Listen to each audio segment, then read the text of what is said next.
Assalamualaikum warahmatullahi wabarakatuh. Alhamdulillahirabbil alamin wa bihi nasta'inu ala umuri dunya waddin wassalatu wassalamu ala asyrafil anbiya'i wal mursalin sayyidina wa maulana Muhammadin wa ala alihi washabihi ajma'in, amma ba'du.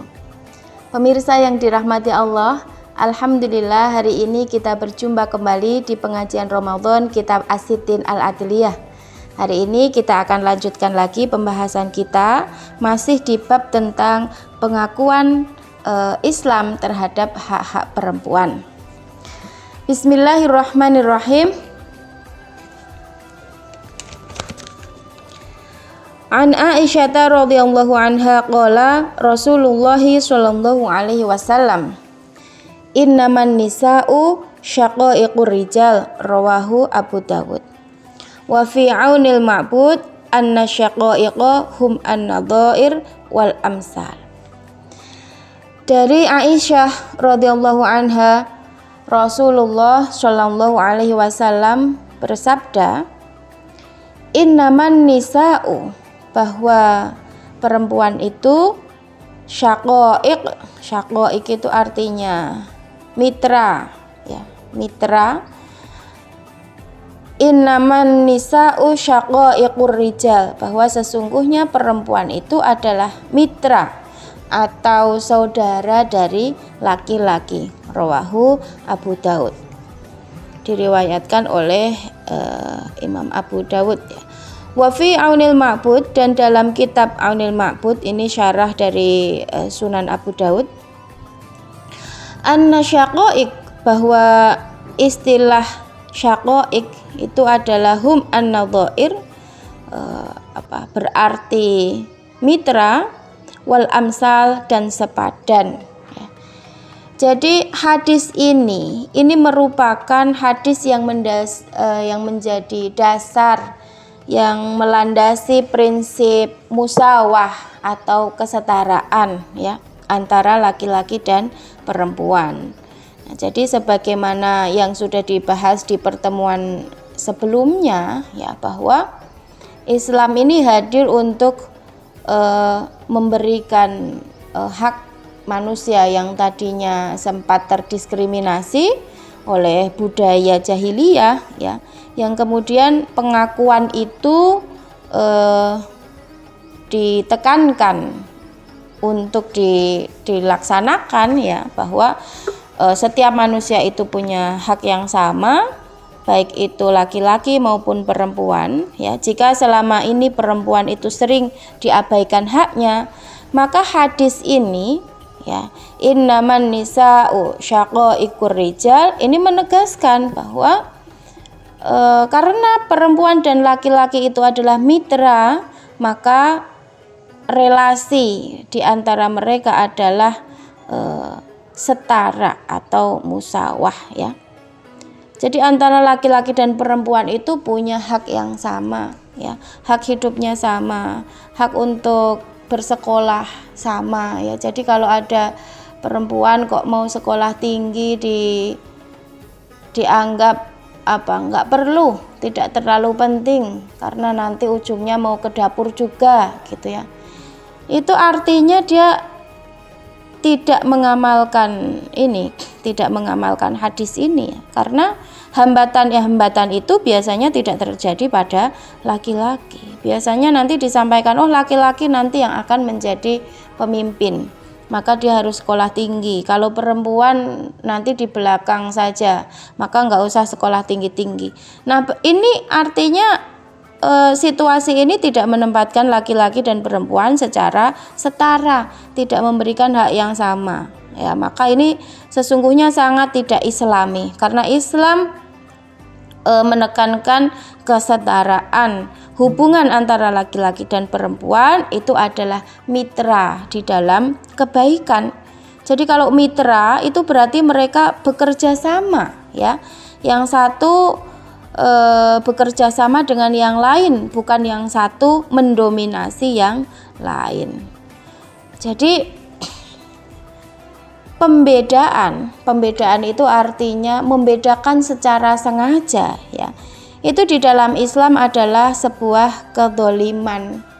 Ya, jadi memang betul laki-laki dan perempuan itu punya perbedaan. Dan perbedaan itu sifatnya kodrati, artinya itu pemberian Allah yang itu tidak bisa dipertukarkan, ya. Nah, apa perbedaan itu? Perbedaan ini ruang lingkupnya adalah perbedaan dalam hal biologis. Jadi secara biologis laki-laki dan perempuan itu memang berbeda, ya. Perempuan memiliki rahim sehingga dia bisa hamil, laki-laki tidak.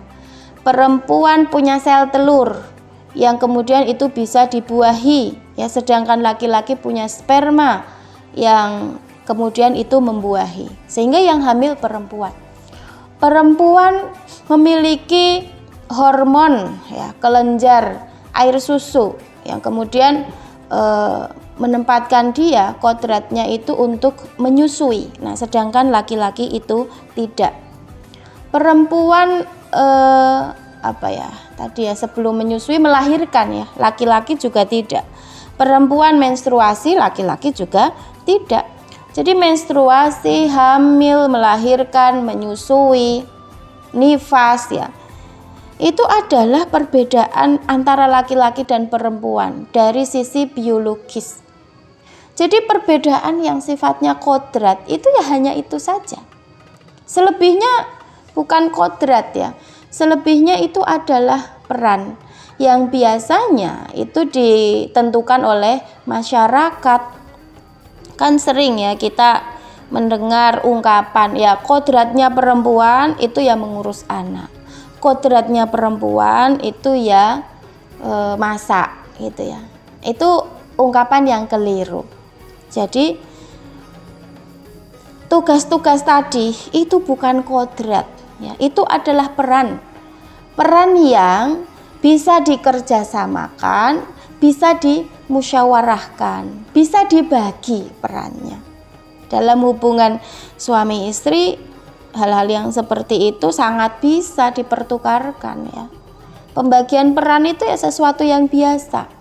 Kalaupun pada akhirnya, ya, pembagian perannya laki-lakinya tidak mengerjakan pekerjaan rumah sedangkan perempuan mengerjakan pekerjaan rumah, ya tidak apa-apa, asalkan, ya, perbedaan atau pembagian peran itu tidak menjadikan salah satu menjadi lebih rendah daripada yang lain.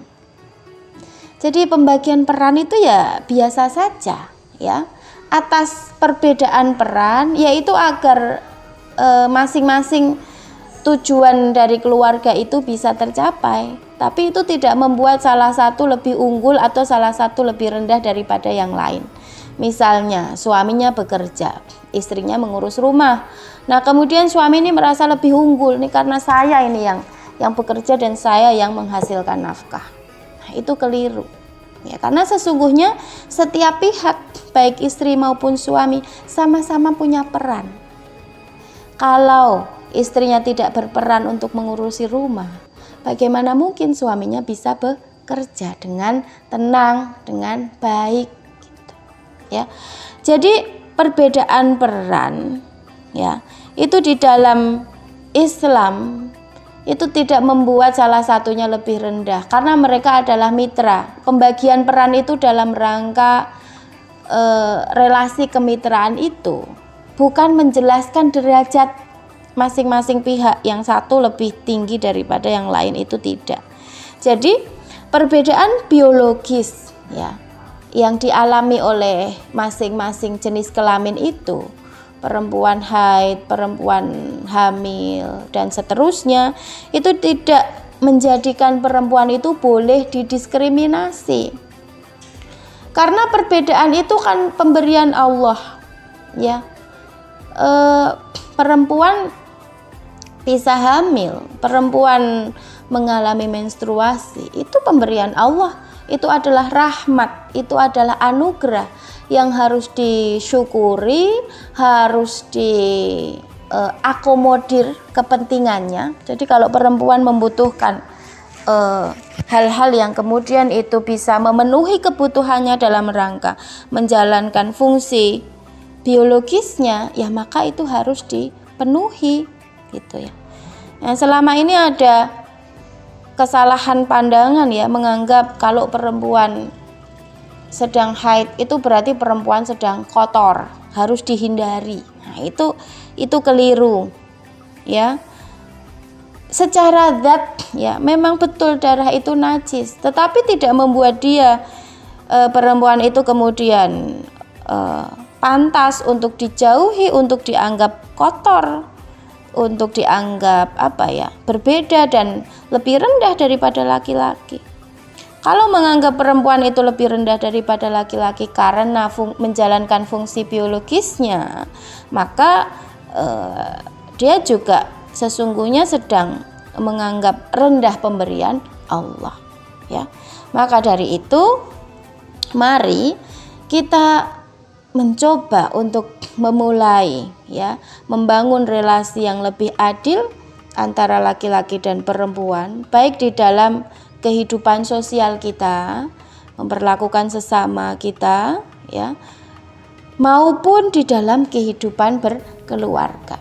Karena itulah sesungguhnya yang diajarkan oleh Rasul di dalam hadisnya ini ya, innaman nisa'u syaqaiqur rijal, bahwasanya perempuan dan laki-laki itu adalah mitra. Mereka kedudukannya adalah setara ya, sehingga dengan pemahaman ini kita berusaha untuk menjadi manusia yang lebih adil, lebih baik terhadap sesama kita ya. Demikian yang bisa kita bahas pada episode hari ini. Semoga kita bisa menangkap maknanya dan juga mengamalkannya. Dan kita juga memohon kepada Allah untuk dituntun, dimampukan untuk tidak hanya menjadi orang yang sholih dan sholihah, tetapi juga muslih dan muslihah. Kurang lebihnya kami mohon maaf. Wallahul muwafiq ila aqwamit thoriq. Wassalamualaikum warahmatullahi wabarakatuh.